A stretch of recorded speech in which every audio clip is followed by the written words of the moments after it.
All right, and for more insights on India-Germany ties and how crucial this visit is, we are joined by Ambassador Sanjay Bhattacharya, former Secretary MEA. Welcome, sir. Appreciate you giving us your precious time. Ambassador Bhattacharya, to begin with, this is Chancellor Friedrich Merz's first official visit to India. Tell us, how significant is the timing of this visit, especially as India and Germany they mark 75 years of diplomatic relations and also 25 years of strategic partnership? You said it very correctly. This is a very important time for the two of us.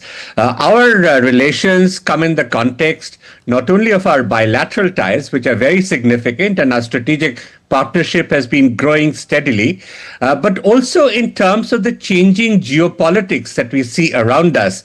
And thirdly, in terms of the aspirations for the reforms in global governance that we seek to have.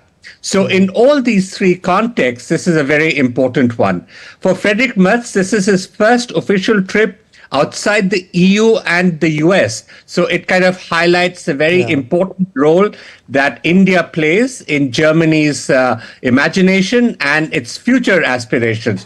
It also sees India as a natural partner, not only for the bilateral ties in trade, technology, knowledge sector, mobility, but also in terms of how we work together on the Indo-Pacific, how we deal with the changing geopolitics in the West, and many other factors. Ambassador, also the choice of Gujarat, Ahmedabad in particular, is also notable. How significant and crucial is the location per se? I mean, political engagement with economic and cultural outreach? Well, I think firstly, Prime Minister Modi has always sought to take many of the important visits outside the capital cities because a lot of the vitality of the country really lies in many of the states around. And therefore, he has tried to do this. And so Friedrich's visit, this time the Chancellor's visit to Ahmedabad, and I understand he may be going to Bengaluru after this, is actually an indication of the kind of priorities that India and Germany have that they share. Firstly, on the aspect of the manufacturing sector, the kind of collaborations that we're looking for, and in the services sector, which is already a very strong collaboration. Thirdly, I think the air in Delhi is still not very good in terms of pollution. It's good to do these very important visits outside. Ambassador, also, let's talk about the MOUs. MOUs have been signed, pacts, agreements. Let's talk about that. Focus has been on trade, technology, skilling, mobility, sports and education too. What do you think, sir? Which of these areas is likely to see the most tangible outcomes in the near term? I think the Germans have always viewed India as a very strong partner in the services sector. And it was for this reason that I think it was in 2022 that we had signed the Mobility Partnership Agreement. And we had a very long partnership with them on this sector for some time. This has been a very useful thing for the German economy.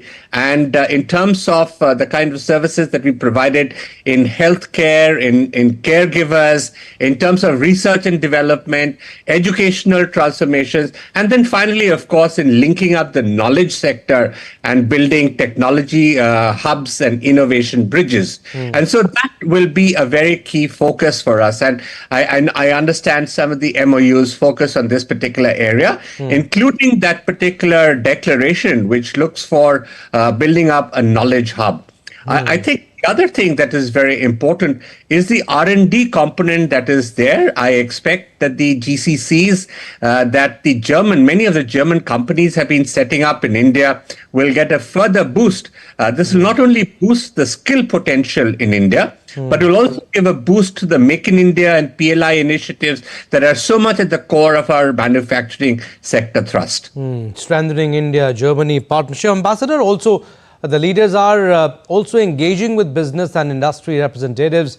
What role do industry-to-industry ties play in sustaining long-term strategic partnerships like this one? Well, the German companies have been in India for over 100 years, and they have a very strong and stable presence. We see them as a very positive factor, and we welcome their role, their technology, their management practices. What we see in recent times is the expansion of the sectors in which they are engaged, not just in the case of engineering and high precision equipment, which the Germans are obviously famous for, but now diversifying further into new areas of energy, renewable energy, particularly in terms of some of the knowledge inputs where R&D is a very high factor. There are over 2,000 German companies in India, and I understand over 500 Indian companies have a solid presence in Germany.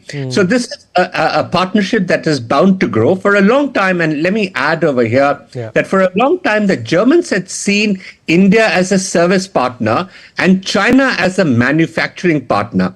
But there have been many changes in that particular idea, and China is no longer a reliable or resilient partner for many countries in Europe. And therefore, they are looking at India for many of these partnerships. I anticipate that this is something that is bound to grow much further in the days to come. Ambassador, also, Germany is one of India's most important partners within the European Union.